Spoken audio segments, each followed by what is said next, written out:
Welcome back. With holidays fast approaching, you may be seeing your family a little more than usual, which for many could bring up some added stress and anxiety, especially if you're separated and co-parenting. So how can you be the best and most collaborative co-parent during the holiday period? Well, we brought in the big guns, divorce lawyer and author Gabriella Pomare, to share some words of wisdom. This is from her new book, The Collaborative Parent. Gabriella, great to have you here. Good insight now, because co-parenting, we were just literally discussing it then in the break as you sat down.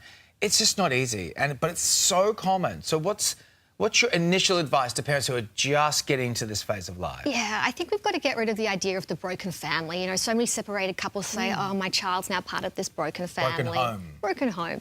I don't think that exists. For me, it's one family, two homes, and you get the ability to create your own new rules, right? It's really up to you what you do, create your own parenting arrangements. Just make sure that whatever you do, you're keeping your child at the forefront of every decision that you make. You're right, the idea of a broken home or separated family had such stigma for so long, but it's so common. It is a reality for so many families these days, increasingly so as well. Christmas time can mean lots of movement, of course, between houses, so logistics can get complicated and stress and anxiety come with that, of course. So what should parents look out for to make this as seamless for the children as possible? Yeah, Christmas is hard because I think you've got heightened emotions and conflict, but the reality is you need to plan early. I think a child needs to know where they're going to be and when. A lot of parents alternate, so you might do Christmas Day with one parent, Christmas Eve with the other parent.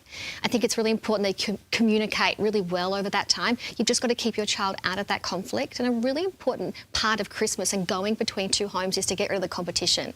I think parents automatically want to get the bigger gift, the more exciting experience. You want to avoid that. And you want your child to know you're okay with them going between the two homes and spending time with their other parent. Yeah, it is so tough, and you've really got to be mindful of maintaining that stuff. But it's never always 50-50. Even when you're living with somebody, you know, someone's always carrying the burden for 1 week more than the other. So what happens if the balance does go out of whack a little bit? How do you address it? Because you're not a couple anymore.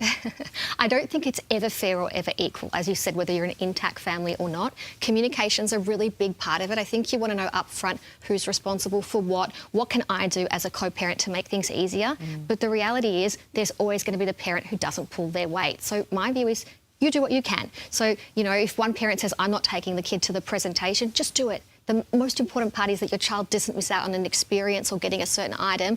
You just got to pull your weight and say, I'll do it for my child so they're not missing out.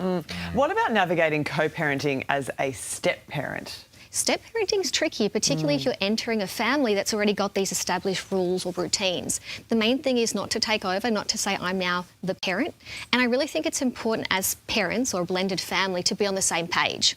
So particularly around things like discipline, as long as two new parents together, so step parent and the biological parent, are doing it the same way, they have boundaries in place, they're communicating and there's transparency, that's important.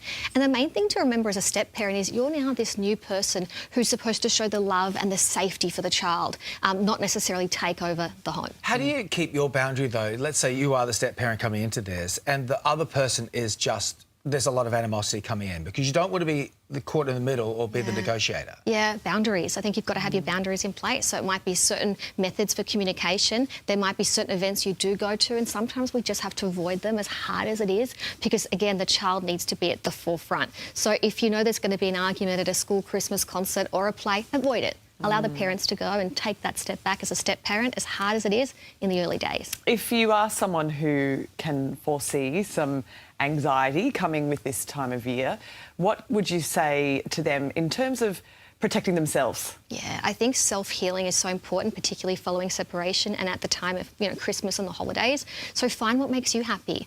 Therapy is really important. It's something that people tend to shy away from, but I think it's really important. Counselling, meditation, yoga, Pilates, sport. Find a hobby, find what makes you happy and go on that self-healing journey, because that's how I think you become a better co-parent and parent generally. Yeah, all right, Gabriella, great advice there. For Gabriella's book, The Collaborative Co-Parent is out now. Go grab it. Thank you. See you soon. Straight ahead on Today Extra, Barnaby Joy